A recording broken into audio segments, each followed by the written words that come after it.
ఓం నమో విష్ణవే ప్రభవిష్ణవే.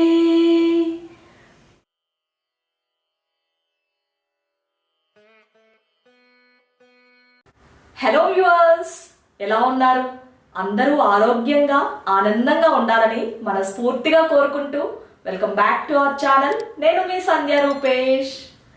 కార్తీక మాసంలో సూర్యాస్తమయం తర్వాత వెలిగించే నదీ దీపానికి ఎంతటి ప్రాముఖ్యత ఉంటుందో, ఈ ధనుర్మాసంలో విశేషంగా ఉభయ సంధ్య వేళను వెలిగించే దీపానికి కూడా అంతకంటే ఎక్కువ ప్రాముఖ్యత ఉంటుంది. వయసులో పెద్దవారైనా కొన్ని సంవత్సరాల నుంచి ఆనవాయితీగా ఈ ధనుర్మాసం పూజను ఆచరిస్తున్నామని అనుకునేవారైనా, లేక మాకు చాలా తక్కువ సమయం ఉంటుంది, ఇంత ఉదయాన్నే పూజను ఆచరించడానికి వీలు కాదు అని అనుకునే వారికి ఇవాల్టి వీడియోలో అత్యంత సులువైన ధనుర్మాసం పూజని షేర్ చేయబోతున్నాను.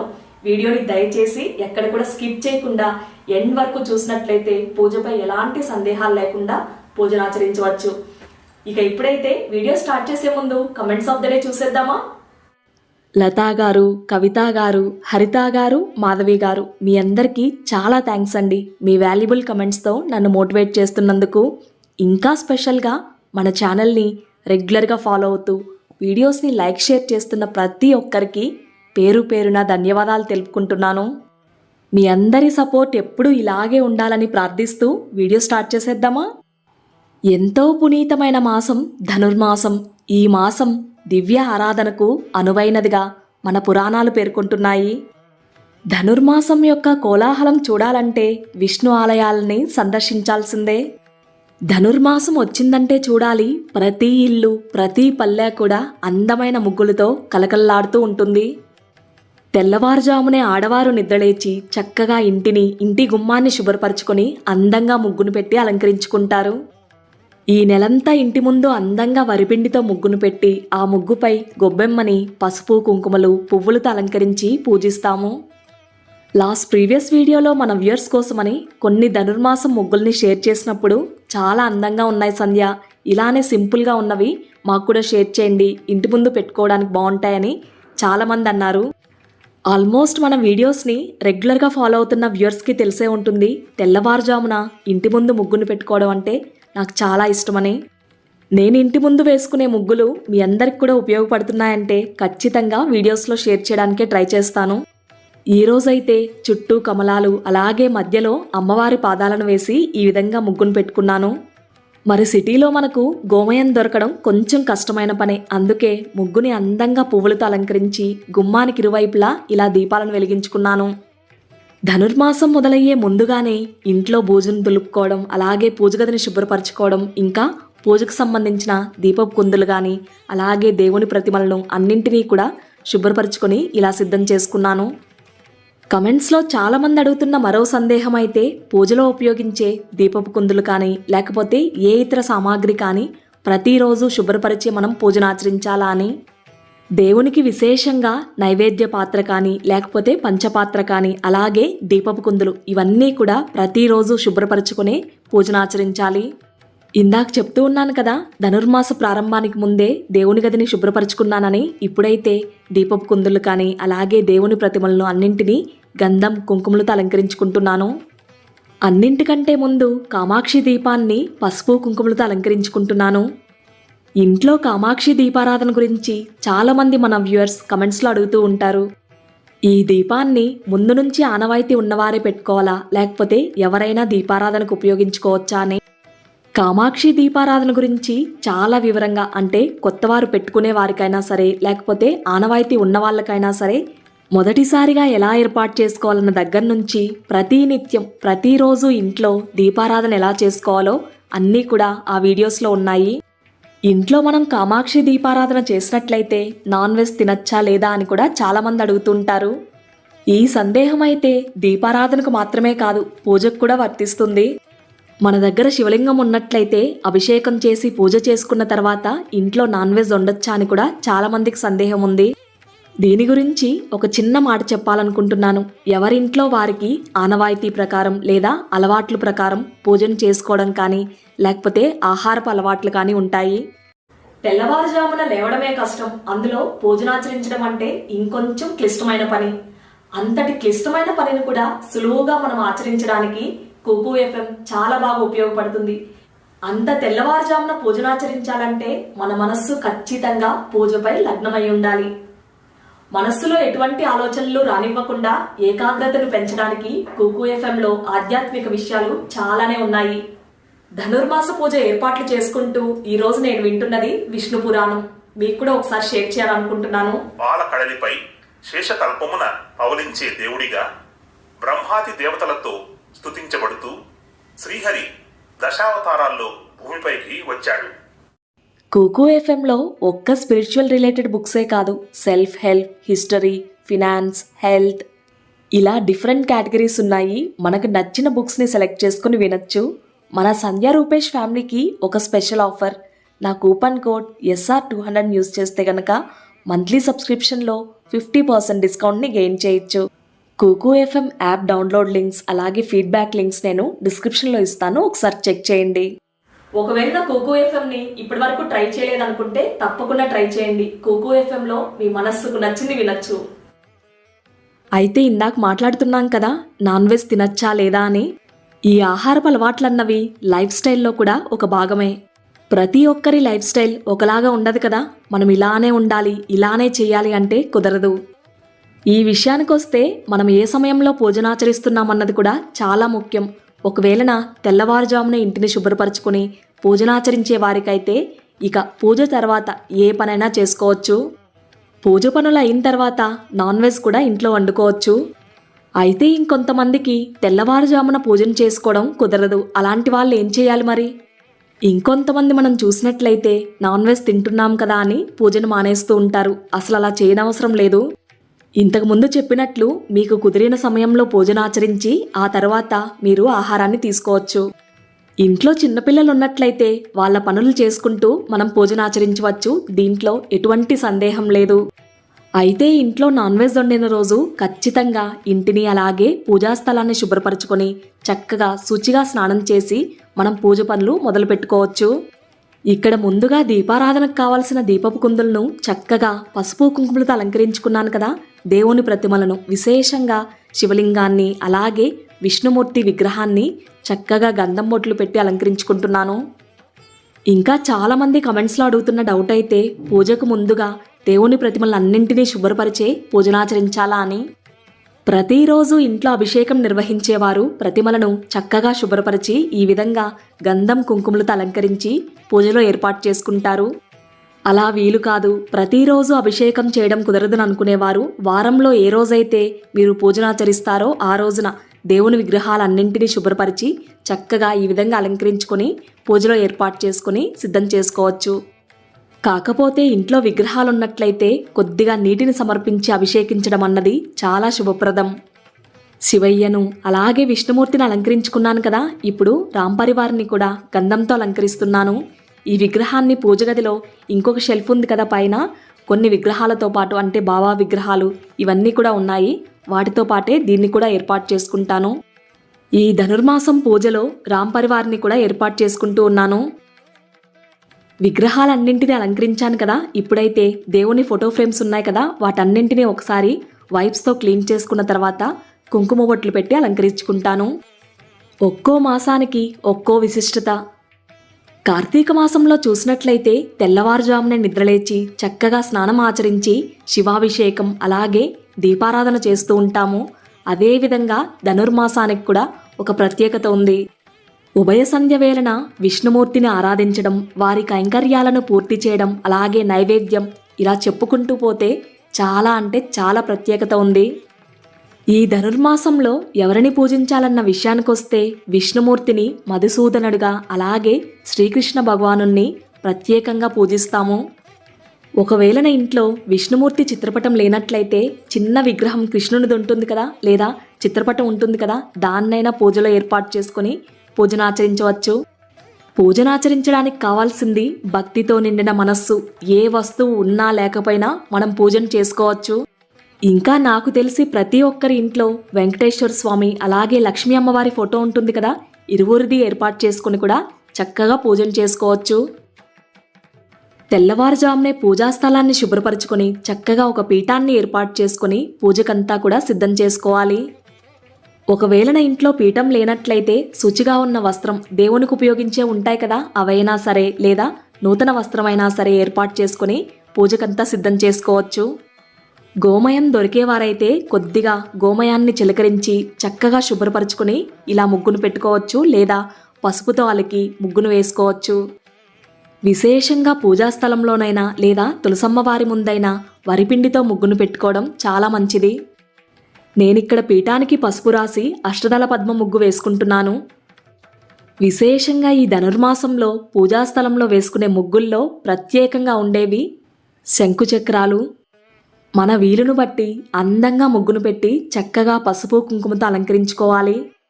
ముగ్గుని లక్ష్మీ స్వరూపంగా భావిస్తాము. పూజ గదిలో ఒక చిన్న ముగ్గునైనా వేసుకోవాలి. ఇక ఈ ధనుర్మాసంలో నెలంతటా కూడా ఉభయ సంధ్య వేళన అంటే తెల్లవారుజామునే మనం పూజనాచరించాలంటే దానికి తగ్గ ఏర్పాట్లు కూడా మనం చేసుకోవాలి కదా.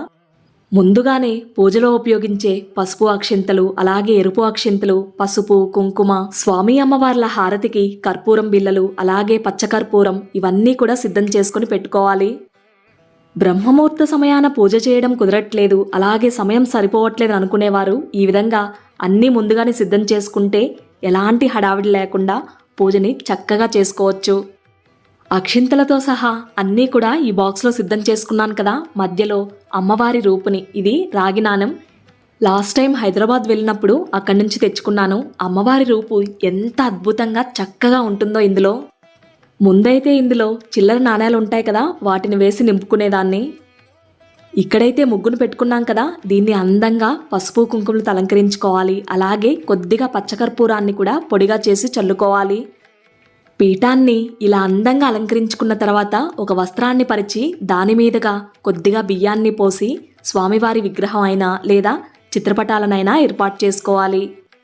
ఈ ధనుర్మాసం పూజకి విష్ణుమూర్తి అలాగే లక్ష్మీ అమ్మవారి చిత్రపటాలను ఇలా పీఠంపై ఏర్పాటు చేసుకొని సిద్ధం చేసుకున్నాను. పూజ చేయడం చాలా సులువు. వాటికి కావాల్సినవన్నీ ముందుగా సిద్ధం చేసుకోవడం అన్నదే కష్టమైన పని. కష్టమైనా సరే దేవునికి సంబంధించిన పని కాబట్టి నేను చాలా ఇష్టంగా చేసుకుంటాను. రాగి చెంబులో స్వామి అమ్మవార్ల కోసమని ఇలా నీటిని ఏర్పాటు చేసుకున్నాను. ఇప్పుడైతే దీపారాధనకు అన్నీ కూడా సిద్ధం చేసుకున్నాను. విష్ణుమూర్తికి ఎన్ని పుష్పాలున్నా సరే తులసిమాలంటే ఎంతో ప్రీతికరం. ధనుర్మాసంలో వీలైనంత వరకు స్వామివారికి తులసిమాలను సమర్పించడానికి ప్రయత్నిద్దాం. ఇలా ఇంట్లో పూజకే కాదు, విష్ణు ఆలయాల్లో విశేషంగా ఈ ధనుర్మాసంలో స్వామివారికి తులసిమాలను సమర్పిస్తే విశేషమైన ఫలితాలు లభిస్తాయి. మన ఇంటి లక్ష్మీ అమ్మవారికి అందంగా మల్లెపూల మాల వేసి అలంకరిస్తున్నాను. ఈ ధనుర్మాసంలో విష్ణుమూర్తిని ఎంతటి భక్తి శ్రద్ధలతో ఆరాధిస్తామో అదేవిధంగా లక్ష్మీ అమ్మవారిని కూడా ఆరాధించాలి. ఇలా దేవుని చిత్రపటాలను అలాగే దేవుని ప్రతిమలను అందంగా పూలతో అలంకరించుకున్నాం కదా. ఇప్పుడు ముందుగా సువాసన భరితమైన అగరబత్తులతో ఏకహారతిని వెలిగించుకొని ఆ ఏకహారతితోనే దీపారాధన చేసుకోవాలి. పూజలో విశేషంగా సుగంధ ద్రవ్యాలు అలాగే సువాసన భరితమైన పుష్పాలను ఉపయోగించడం వలన దైవానుగ్రహం ఖచ్చితంగా లభిస్తుంది. మన వ్యూయర్స్ చాలామంది కమెంట్స్లో అడుగుతూ ఉన్నారు, మీ ధనుర్మాసం పూజ కోసమని వెయిట్ చేస్తూ ఉన్నాము, అత్యంత సులువుగా చేసుకునే పద్ధతిని చూపించండి అని. అందరికీ ఉపయోగపడాలి. చక్కగా ఈ ధనుర్మాసంలో ప్రతి ఒక్కరూ కూడా స్వామి అమ్మవార్లను పూజించి వారి అనుగ్రహాన్ని పొందాలని ఉద్దేశంతోనే ఈ వీడియోని షేర్ చేస్తూ ఉన్నాను. చాలామంది కమెంట్స్లో అడుగుతున్నది కూడా ఇదే, జాబ్ చేస్తూ ఉన్నాము, అసలు సమయం ఉండదు, పూజకి టైంని ఎలా మేనేజ్ చేసుకోవాలి, ప్రత్యేకించి ఆ బ్రహ్మముహూర్త సమయంలో అంటే తెల్లవారుజామునే లేవడానికి టిప్స్ షేర్ చేయమని. పూజనే కాదు, ఏ పనినైనా సరే మనం ఇష్టంగా ప్రేమగా చేసినట్లయితే దాని మీద మనకు ఆసక్తి కూడా పెరుగుతుంది. ఏదో ఒక టైంలో లేచాంలే దీపారాధన చేసుకుంటే సరిపోతుంది అనుకోవడం కంటే కూడా మనం ఇష్టంగా మనకున్న కొంత సమయంలోనైనా దైవంపై మన మనస్సుని మరల్చి పూజను చేసుకుంటే దాని ఫలితం కూడా బాగుంటుంది. ధనుర్మాసం ప్రారంభం నుంచి చివరి వరకు ఎలాంటి ఆటంకాలు లేకుండా పూజను నిర్వహించాలని ముందుగా ఆ గణనాథుణ్ణి నమస్కరించుకున్నాను. ఆ విజ్ఞాధిపతికి పుష్పాక్షింతలు అలాగే ధూపాన్ని సమర్పించి ఈ కలశంలోని నీటినే సకల పుణ్య నదీ జలాలుగా భావించి విగ్రహాలపై చిలకరించాను. ప్రతిరోజు విగ్రహాలకు అభిషేకం చేయడం కుదరదనుకుంటే గనక ఈ పద్ధతిలో కూడా చేసుకోవచ్చు. స్వామి అమ్మవార్లకు ఉపయోగించేవి గనక మనం కలశంలో తీసుకున్న నీటిలో కొద్దిగా గంగాజలాన్ని కలుపుకుంటే సరిపోతుంది.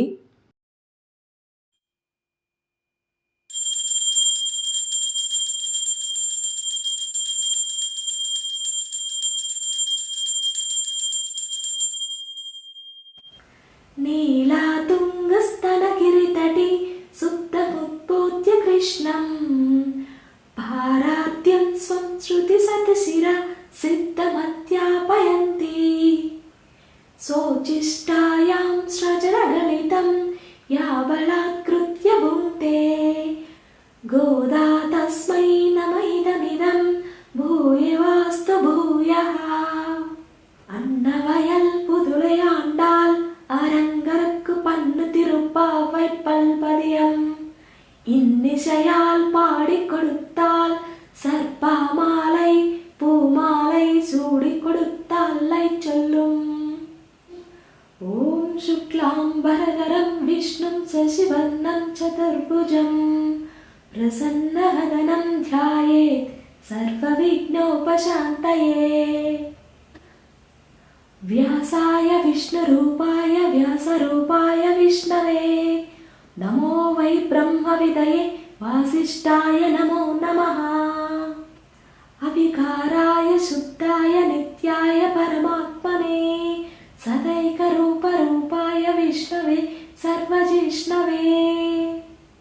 यस्य स्मरणमात्रेण जन्म संसारबन्धनात् विमुच्यते नमस्तस्मै विष्णवे प्रभविष्णवे. ओम नमो विष्णवे प्रभविष्णवे. ओम प्रकृत्यै नमः.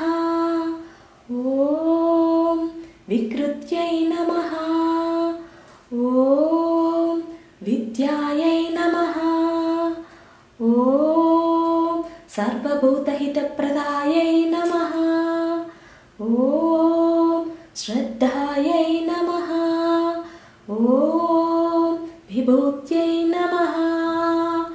ओम सुरभ्यै नमः.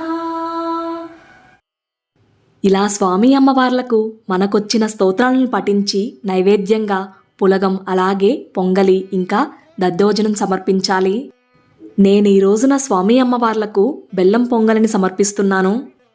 సువాసన భరితమైన ఆవు నెయ్యి అలాగే పచ్చకర్పూరం ఇంకా యాలకులు వేసి తయారు చేసుకున్నాను. ప్రతిరోజు స్వామి అమ్మవార్లకి నైవేద్యం చేయడం కుదరదనుకుంటే గనక పాలు పండ్లు కూడా సమర్పించవచ్చు.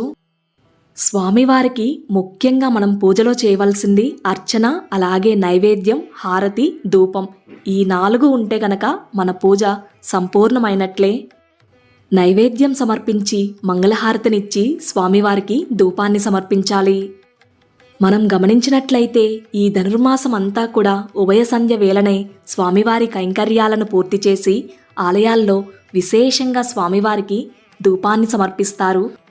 ఈ మాసంలో విశేషంగా విష్ణు ఆలయాల్లో స్వామివారి వైభోగాన్ని చూడ్డానికి 2 కళ్ళు సరిపోవు. ఒక్క మాటలో చెప్పాలంటే కన్నుల పండుగగా ఉంటుంది. ఇక ధనుర్మాసం ఈ డిసెంబర్ 16న మొదలై మనకు భోగి వరకు ఉంటుంది. అంటే భోగి రోజుతో ఇది ముగుస్తుంది జనవరి 14 వరకు. చక్కగా పూజానంతరం స్వామి అమ్మవార్లకు ధూపాన్ని సమర్పించి నమస్కరించుకోవాలి.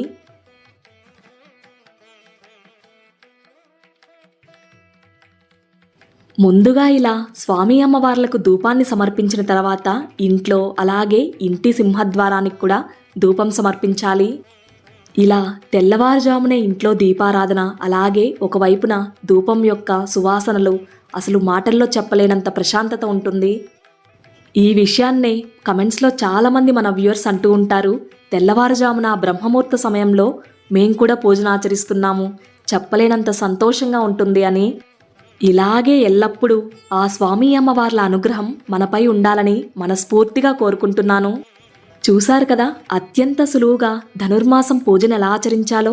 అందరికీ అష్టైశ్వర్యాలు ఆయురారోగ్యాలను ప్రసాదించమని స్వామిని ప్రార్థిస్తూ మళ్ళీ మీ అందరికీ ఉపయోగపడే ఒక చక్కటి వీడియోతో మీ ముందుకొస్తుంది మీ సంధ్యా రూపేష్.